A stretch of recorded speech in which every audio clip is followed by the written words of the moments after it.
Hello friends, എല്ലാവർക്കും നമസ്കാരം. നിങ്ങളേവരും കാത്തിരിക്കുന്ന നയനയുടെയും ആദർശിന്റെയും ഇനി വരാനിരിക്കുന്ന അപ്കമിംഗ് വിശേഷങ്ങളിലേക്ക് എല്ലാ കൂട്ടുകാർക്കും സ്വാഗതം. എല്ലാവർക്കും നല്ലൊരു ദിവസം ആശംസിച്ചുകൊണ്ട് തന്നെ നമുക്ക് ഇനി വരാനിരിക്കുന്ന വിശേഷങ്ങളിലേക്ക് കടക്കാം. അതിനു മുമ്പായിട്ട് ആരെങ്കിലും നമ്മുടെ ചാനൽ ആദ്യമായിട്ട് കാണുന്നുണ്ടെങ്കിൽ ഒന്ന് സബ്സ്ക്രൈബ് ചെയ്ത് വെക്കണം. അതിനോടൊപ്പം മാക്സിമം എല്ലാവരും ഒരു ലൈക്ക് അടിച്ചിട്ട് നമ്മുടെ വീഡിയോ കാണാൻ വേണ്ടി ശ്രദ്ധിക്കണേ. അപ്പൊ നമുക്ക് നേരെ വിശേഷത്തിലേക്ക് തന്നെ കടക്കാം അല്ലെ. അങ്ങനെ നമ്മുടെ കനകദുർഗ വീട്ടിലെത്തുകയാണ്, അനന്തപുരി തറവാട്ടിലെത്തുകയാണ്. എല്ലാവരെയും ഒരു പാഠം പഠിപ്പിക്കണം. കനകദുർഗ വന്നു കഴിഞ്ഞിട്ടുണ്ടെങ്കിൽ എല്ലാത്തിനും അനാമികയ്ക്കും അതുപോലെ തന്നെ നമ്മുടെ ജലജയ്ക്കും ജാനകിക്കും ഒക്കെ 8ന്റെ പണി കൊടുക്കാൻ പറ്റും. അത് നന്നായിട്ട് ദേവയാനിക്ക് അറിയാം. അപ്പൊ ദേവയാനിയും നയനയും നവ്യയും കൂടി ചേർന്ന് നമ്മുടെ കനകദുർഗനെ വിളിച്ചു വരുത്തണം. അപ്പൊ ഇതിനിടയിൽ ഇവിടെ നിന്ന് കുറച്ച് സ്വർണം മോഷ്ടിച്ചുകൊണ്ട് പോകാനൊക്കെ ആയിട്ട് രേവതി വീട്ടിൽ വരുന്നുണ്ട് കേട്ടോ, അനന്തപുരി തറവാട്ടിൽ വരുന്നുണ്ട് കേട്ടോ. അപ്പൊ കുറച്ച് സ്വർണ്ണമൊക്കെ മോഷ്ടിച്ചുകൊണ്ട് പോകണം. ഇനിയിപ്പോ അധിക കാലം അവിടെ നിലനിൽപ്പില്ല, ഇനിയിപ്പോ ഒത്തിരി നാൾ അവിടെ നിലനിൽക്കാൻ പറ്റില്ല എന്ന് വേണുവിനോട് പറഞ്ഞു. അപ്പൊ വേണു പറഞ്ഞു, എങ്ങനെയെങ്കിലും നീ ആ വീട്ടിൽ കയറി പറ്റണം, എങ്ങനെയെങ്കിലും ആ വീട്ടിൽ കയറി പറ്റിയിട്ട് നയനയുടെ സ്വർണം അവളുടെ റൂമിനകത്ത് കാണും. നയനയ്ക്ക് കുറെ സ്വർണവും അതുപോലെ തന്നെ ലക്ഷക്കണക്കിന് രൂപയും ഒക്കെ ഉണ്ട്. ഇപ്പം നയന വലിയൊരു കോടീശ്വരിയാണ് കേട്ടോ. കാരണം നയന ഇപ്പൊ സ്വന്തമായിട്ട് വർക്ക് ചെയ്യുന്നുണ്ട്, നയന ഡിസൈൻസ് ഒക്കെ ചെയ്തു കൊടുക്കുന്നതിന്റെ പ്രതിഫലമൊക്കെ കിട്ടുന്നുണ്ട്. അപ്പൊ അതുകൊണ്ടൊക്കെ തന്നെ നയന ഒരുപക്ഷെ നമ്മുടെ അനന്തപുരി തറവാടിന്റെ അത്രത്തോളം തന്നെ ഒപ്പത്തോളം തന്നെ നിൽക്കുന്ന കോടീശ്വരിയാണ്. അപ്പൊ അതുകൊണ്ട് അവളുടെ റൂമിനകത്തുനിന്ന് സ്വർണം എങ്ങനെയെങ്കിലും എടുത്തേ പറ്റൂ. അപ്പം എങ്ങനെയെങ്കിലും സ്വർണം എടുത്തിട്ട് പണ്ട് ചെയ്തതുപോലെ മുക്കുവണ്ടം മാറ്റി വെക്കാം. അപ്പം കുറച്ച് സ്വർണം എടുത്തിട്ട് കുറച്ച് മുക്കുവണ്ടം അതിനകത്ത് പണിത് കൊണ്ടുവെക്കാം എന്നൊക്കെയാണ് പറഞ്ഞിരിക്കുന്നത്. അപ്പം ആദ്യം എടുക്കേണ്ട സ്വർണങ്ങളുടെ ഫോട്ടോ എടുത്ത് തരണം എന്ന് വേണു ഇങ്ങനെ പറയാം. അപ്പൊ രേവതി പറഞ്ഞു, അതൊക്കെ ഞാൻ ഏറ്റവും മനുഷ്യ, ഏതായാലും 2-3 ദിവസം ഞാൻ അവിടെ പിടിച്ച് നിൽക്കാം. 2-3 ദിവസം നിൽക്കുന്നതിനിടയിൽ എന്തെങ്കിലുമൊക്കെ ചെയ്യാം. ഏതായാലും ഇനി നമ്മുടെ മകൾക്ക് അവിടെ ഒരു സ്ഥാനം കാണില്ല. കാരണം അവളുടെ ഗർഭം കള്ളത്തരമാണെന്നൊക്കെ തെളിഞ്ഞുവല്ലോ, കള്ളഗർഭമാണെന്നൊക്കെ നമ്മുടെ ദേവയാനിയൊക്കെ അറിഞ്ഞിട്ടുണ്ട്. അപ്പൊ അതുകൊണ്ട് തന്നെ അവിടെ ഒത്തിരി നാള് നിലനിൽക്കാൻ പറ്റില്ല. അപ്പം നമുക്ക് അതിനു മുമ്പായിട്ട് തന്നെ കുറച്ച് സ്വർണങ്ങളൊക്കെ ഇങ്ങോട്ട് മാറ്റണം. അപ്പം അതുകൊണ്ട് പോയേ പറ്റൂ. അങ്ങനെയാണ് രേവതി അങ്ങോട്ടേക്ക് ചെല്ലുന്നത്. കനകദുർഗയാണെങ്കിലോ ഇവരെ എല്ലാവരെയും കൂടെ ഒരു പാഠം പഠിപ്പിച്ചേ പറ്റൂ. അപ്പൊ നവ്യക്ക് പ്രസവമൊക്കെ അടുക്കാറായി കേട്ടോ. അപ്പൊ നവ്യയുടെ പ്രസവമൊക്കെ അടുക്കാറായി. അപ്പൊ നവ്യനെ നമ്മുടെ കനകദുർഗയുടെ വീട്ടിലേക്ക് വിടുന്നില്ല, ഇവിടെ തന്നെയാണ് പ്രസവം എല്ലാം നോക്കുന്നത്. അപ്പൊ അതുകൊണ്ട് കനകദുർഗേനെ ഇങ്ങോട്ടേക്ക് വിളിച്ചു വരുത്താം. നയനയ്ക്ക് വലിയ കാര്യമായിട്ടൊന്നും പറ്റില്ല, കരള് കൊടുത്തതാണല്ലോ. അപ്പൊ അതിൻ്റെതായ എന്തൊക്കെയാണെങ്കിലും ഒരു അവയവം കൊടുത്തതാണല്ലോ, അപ്പൊ അതിൻ്റെതായ പ്രശ്നങ്ങളൊക്കെ ഉണ്ടാകും. ഓവർ പണിയൊന്നും ചെയ്യാൻ പറ്റില്ല. അതുമല്ല ഡിസൈനും കാര്യങ്ങളും ഒക്കെ ആയിട്ട് നയന ഓഫീസിലും തിരക്ക് പിടിച്ച് നടക്കുകയാണ്. അപ്പൊ അതുകൊണ്ട് കനകദുർഗേനെ മനഃപൂർവ്വം ഇവർ വിളിച്ചു വരുത്താണ്. 8ന്റെ പണി തന്നെ കൊടുക്കണം. അപ്പൊ കനകദുർഗ വരിക എന്ന് പറഞ്ഞപ്പോ തന്നെ നമ്മുടെ ജലജയുടെ സമനില തെറ്റി. നമ്മുടെ ജലജ ജാനകിയോട് പറയാണ്, ഇനി നമ്മുടെ ഒരു കളി നടക്കാൻ പോകുന്നില്ല. അവൾ ആരാ സാധനം എന്നറിയാമോ? അന്ന് ജാനകി നീയും നയനിയും ഭയങ്കര കൂട്ടൊക്കെ ആയിരുന്ന ഒരു സമയമുണ്ടല്ലോ, അവള് നിനക്ക് ഇഷ്ടപ്പെട്ട ഒരു സമയം ഉണ്ടായിരുന്നുവല്ലോ. ആ ഇടയ്ക്ക് ഇവിടെ കനകദുർഗ 2-3 ദിവസം വന്ന് നിന്ന് കഴിഞ്ഞപ്പോഴത്തേക്കും എന്നെ എന്തൊക്കെ ക്രൂരത ചെയ്തെന്നറിയാമോ? അവൾ എന്റെ തുണിയെല്ലാം കൂടെ എലി കരണ്ടതാന്നും പറഞ്ഞ് സാരി എല്ലാം കൂടെ വെട്ടിക്കണ്ടിച്ചു. എന്റെ മരുമകളുടെ അമ്മയായി പോയില്ലേ. അപ്പൊ പിന്നെ ഈ റൂമിൽ തന്നെ ആയിരിക്കും വന്ന് കിടക്കുന്നത്. എന്റെ സമാധാനം ഇന്നത്തോടുകൂടി പോയെന്ന് കൂട്ടിക്കൊണ്ടാ മതി എന്ന് പറഞ്ഞപ്പോഴത്തേക്കും ജാനകി പറയുന്നുണ്ട്, ഒരു കാര്യം ചെയ്യാം ജലജ, നീ നിന്റെ റൂമിൽ കിടക്കാൻ പറ്റത്തില്ലെന്ന് പറയണം. നിന്റെ റൂമിൽ കിടക്കാൻ പറ്റത്തില്ലെന്ന് പറഞ്ഞു കഴിഞ്ഞിട്ടുണ്ടെങ്കിൽ നിന്റെ റൂമിനകത്ത് കയറ്റിയിട്ടുണ്ടെങ്കിൽ പ്രശ്നമില്ലല്ലോ എന്ന് പറയുമ്പോ, പിന്നെ അന്ന് ഞാൻ എന്റെ റൂമിനകത്ത് കിടക്കാൻ പറ്റത്തില്ലെന്ന് പറഞ്ഞതാ. എന്നിട്ട് മനസ്സിൽ പെട്ടെന്ന് വിചാരിക്കുക, അങ്ങനെയൊക്കെ പറഞ്ഞു കഴിഞ്ഞിട്ടുണ്ടെങ്കിൽ ഒരു വീഡിയോ ക്ലിപ്പ് കയ്യിൽ ഇരിപ്പുണ്ടല്ലോ നമ്മുടെ ജലജയുടെ. അപ്പം ആ വീഡിയോ ക്ലിപ്പ് നവ്യ പുറത്ത് വിടുന്നു പറഞ്ഞ് ഇടയ്ക്കിടയ്ക്ക് ഭീഷണിപ്പെടുത്തുന്നുമുണ്ട്. അപ്പൊ അതൊക്കെ വെളിയിൽ വരും. അതുകൊണ്ട് ഞാനങ്ങനെ കൂടെ കിടത്തണ്ടെന്നൊന്നും പറയണ്ട, അങ്ങനെ പറഞ്ഞാൽ പ്രശ്നമാകും എന്നൊക്കെ മനസ്സിൽ വിചാരിച്ചിട്ട് ജലജ പറയാണ്, ഹേയ് അതൊന്നും വേണ്ട ജാനകി, ഏതായാലും ഞാൻ മിക്കവാറും ആ തള്ളേനെ കൊന്നിട്ട് ജയിലിൽ പോകാനാ ചാൻസ് കൂടുതൽ. അങ്ങനെ ഒരു സാധനമാ നവ്യയുടെ ചൊറിയുന്ന സൈസ് വർത്താനമില്ലേ, അതിനും ഏറെ വർത്താനമാ ആ പെണ്ണുപിള്ളക്ക് കിടന്ന് പറയുന്നത്. രാത്രിയാണെങ്കിലോ കാലെടുത്ത് മേത്തേക്ക് വിടും. എനിക്കിതൊന്നും സഹിക്കാൻ പറ്റുന്നില്ല. ഞാൻ എങ്ങനെയെങ്കിലും അവളെ ഒഴിവാക്കാൻ നോക്കിയിട്ട് അതും പറ്റുന്നില്ല. ഇനി ആകെപ്പാടെ ഞാനും എന്റെ മോനും കൂടി ഒരു മാർഗം കണ്ടു വെച്ചിട്ടുണ്ട്. ലാസ്റ്റ് അത് മാത്രമേ ഉള്ളൂ ഒരു പോംവഴി എന്നൊക്കെ പറഞ്ഞപ്പോഴത്തേക്കും ജാനകി ചോദിച്ചു, അത് എന്ത് മാർഗമാണ് നീ കണ്ടുവച്ചിരിക്കുന്നത്? അതെ ജലജേ, ഞാനൊരു കാര്യം പറയാം. എന്തൊക്കെ പറഞ്ഞാലും അഭിയുടെ കുഞ്ഞ് തന്നെയാണ് നവ്യയുടെ വയറ്റിലുള്ളത്. അതുകൊണ്ട് തന്നെ വേറൊരു കടുങ്കൈ നീ ആ കുഞ്ഞിനോട് ചെയ്യാൻ നോക്കരുത്. കാരണം ദൈവം നിന്റെ കണ്ണിക്കുത്തും. അറിയാലോ, ഒരു കുഞ്ഞിനെ കിട്ടാനൊക്കെ എത്ര വർഷം, എത്ര ജന്മം കാത്തിരിക്കുന്നുണ്ടെന്ന് അറിയാമോ? അവർക്കാർക്കും കിട്ടാത്ത ഒരു ഭാഗ്യവാ നിനക്ക് കിട്ടിയിരിക്കുന്നത്. നിനക്കൊരു കൊച്ചുമകനോ കൊച്ചുമകളോ ആകാൻ പോവല്ലേ. അതുകൊണ്ട് തന്നെ നീ നവ്യെ വെറുക്കുന്ന പോലെ ഒരിക്കലും ആ കുഞ്ഞിനെ വെറുക്കാൻ നീ നിൽക്കരുത്. അതിന് ഞാനും കൂട്ടു നിൽക്കില്ല. അതുപോലെ തന്നെ അറിയാലോ, ഏടത്തി അതിന് ഒട്ടും കൂട്ടു നിൽക്കത്തില്ല. അതുകൊണ്ട് നീ ഒരു കാര്യം ചെയ്യണം. കനകദുർഗയോടും അതുപോലെ തന്നെ നവ്യോടുമുള്ള ദേഷ്യവും നയനയോടുമുള്ള ദേഷ്യവും ആ കുഞ്ഞിനോട് കാണിക്കരുതെന്ന് പറയാം.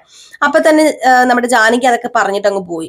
അപ്പോഴത്തേക്കും ജലജ മനസ്സ് വിചാരിക്കാം, ഇവൾമാരോട് പറഞ്ഞിട്ട് ഒരു കാര്യമില്ല. ഇവൾമാരോട് പറഞ്ഞു കഴിഞ്ഞിട്ടുണ്ടെങ്കിൽ ഇവൾമാര് എന്റെ കൂടെ നിൽക്കില്ല.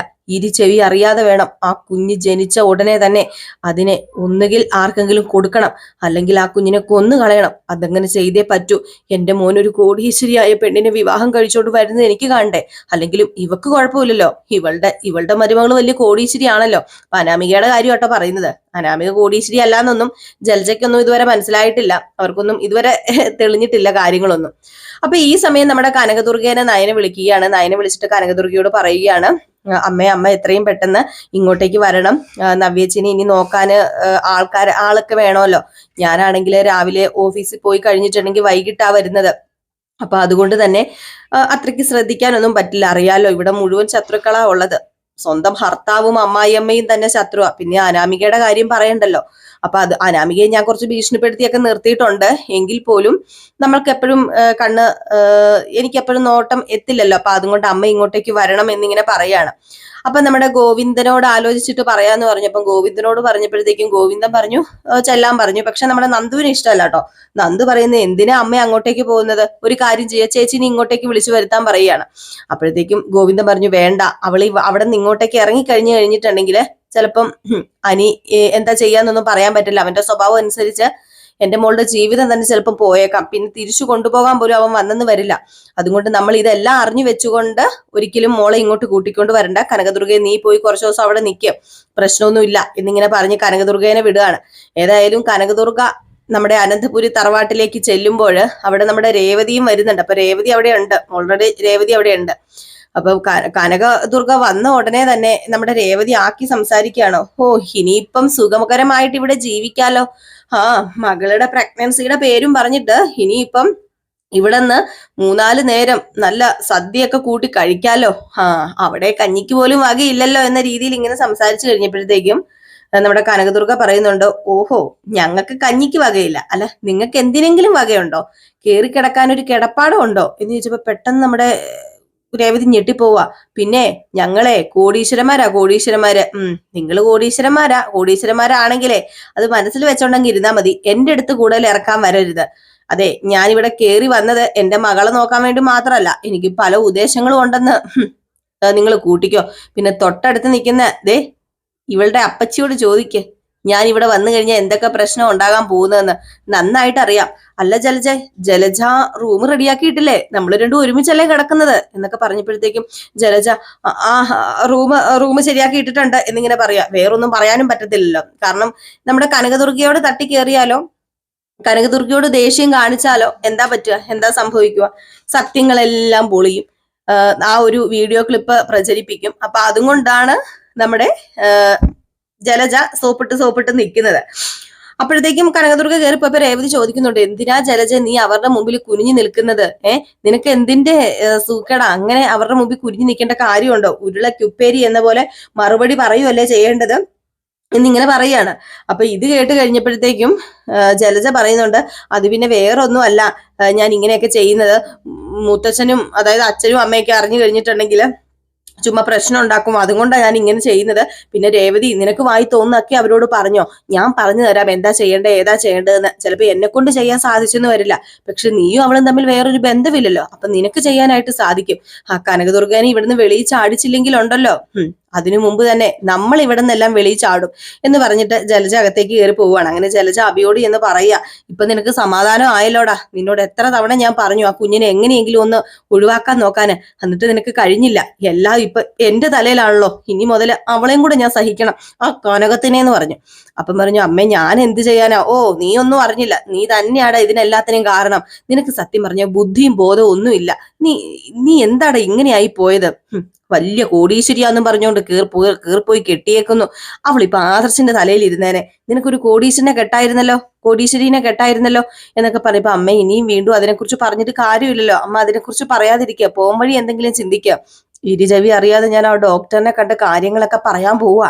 ആ ഡോക്ടർ ഒന്നെങ്കിൽ നമ്മുടെ കൂടെ നിൽക്കും, ഇല്ലെങ്കിൽ ദേ ആ ഡോക്ടർ വിവരം വെളിയിൽ വിടും. രണ്ടും കൽപ്പിച്ചാ ഞാൻ കളി കളിക്കുന്നത്. ദേ എനിക്കറിയില്ല ഇത് എന്തായി തീരുമെന്ന്. ഏതായാലും എനിക്ക് അവളുടെ കുഞ്ഞിനെയോ അവളെയോ ഉൾക്കൊള്ളാൻ കഴിയില്ല. അതുകൊണ്ട് തന്നെ ഞാൻ ഉദ്ദേശിക്കുന്ന കാര്യങ്ങളൊക്കെ എങ്ങനെയെങ്കിലും നേടിയെടുക്കണം അബി, അല്ലെങ്കിൽ ആകെപ്പാടെ കുഴയും എന്നൊക്കെ ഇങ്ങനെ പറയാം. അപ്പൊ അബി പറയുന്നുണ്ട്, അമ്മ ധൈര്യമായിട്ട് ഡോക്ടറോട് കാര്യം പറഞ്ഞോ, എങ്ങനെയെങ്കിലും ഒക്കെ നമുക്ക് പൈസയൊക്കെ ഒപ്പിച്ചു കൊടുക്കാം. ഏതായാലും ആ കുഞ്ഞിന്റെ മുഖം പോലും കാണാൻ എനിക്ക് കഴിയരുത്. അതിനു മുമ്പ് തന്നെ ഒന്നേ ആ കുഞ്ഞിനെ ഇവിടുന്ന് മാറ്റണം, അല്ലെങ്കിൽ ആ കുഞ്ഞിനെ കൊന്നു കളയണം. അതിനുള്ള എന്തെങ്കിലും ചെയ്യ്. ലാസ്റ്റ് രണ്ടും സഹികെട്ട് എന്റെ കുഞ്ഞിനെ ഞാൻ കൊല്ലേണ്ട ഒരു അവസ്ഥ ഉണ്ടാക്കി വെക്കരുതമ്മ. അതിനു മുമ്പ് ആരെക്കൊണ്ടെങ്കിലും അതിനെ ഒഴിവാക്കിക്കണം എന്നൊക്കെ പറയുന്നുണ്ട് കേട്ടോ. ഏതായാലും നമ്മുടെ കനകദുർഗ എത്തിയിട്ടുണ്ട്. കനകദുർഗ ഉള്ളിടത്തോളം കാലം നമ്മുടെ നവ്യേനൊന്ന് തൊടാൻ കൂടി പറ്റില്ല. അപ്പൊ ഏതായാലും നമുക്ക് കാത്തിരുന്ന് തന്നെ കാണാം. അപ്പം അടുത്ത വിശേഷവുമായിട്ട് നാളെ നമ്മൾ വിശേഷം ഇടില്ല കേട്ടോ. നമ്മൾ സൺഡേ നമ്മൾ വിശേഷം ഇടാറില്ല. ഇനിയിപ്പം തിങ്കളാഴ്ച നമുക്ക് അടുത്ത വിശേഷവുമായിട്ട് കാണാം. നമ്മുടെ വേദയുടെയും വിക്രത്തിന്റെയും അടുത്ത ആഴ്ചയിലെ നെക്സ്റ്റ് വീക്ക് പ്രമോ നമ്മൾ ഫുൾ വിശേഷം, അടുത്ത ആഴ്ചയിൽ ഫുൾ വിശേഷം നമ്മൾ ഇട്ടിട്ടുണ്ട് കേട്ടോ. അപ്പൊ ആരെങ്കിലും കയറി കണ്ടിട്ടില്ലെങ്കിലും ഒന്ന് കയറി കണ്ടു നോക്കിക്കോളൂ. അടിപൊളി വിശേഷം തന്നെയാണ് അടുത്ത ആഴ്ച. അപ്പൊ നമ്മുടെ ഈ വീഡിയോയുടെ തൊട്ട് താഴെ തന്നെ ഇട്ടിട്ടുണ്ട്. അപ്പൊ എല്ലാവർക്കും വീണ്ടും നല്ലൊരു ദിവസം ആശംസിച്ചുകൊണ്ട് നിർത്തുന്നു. Tata, bye bye.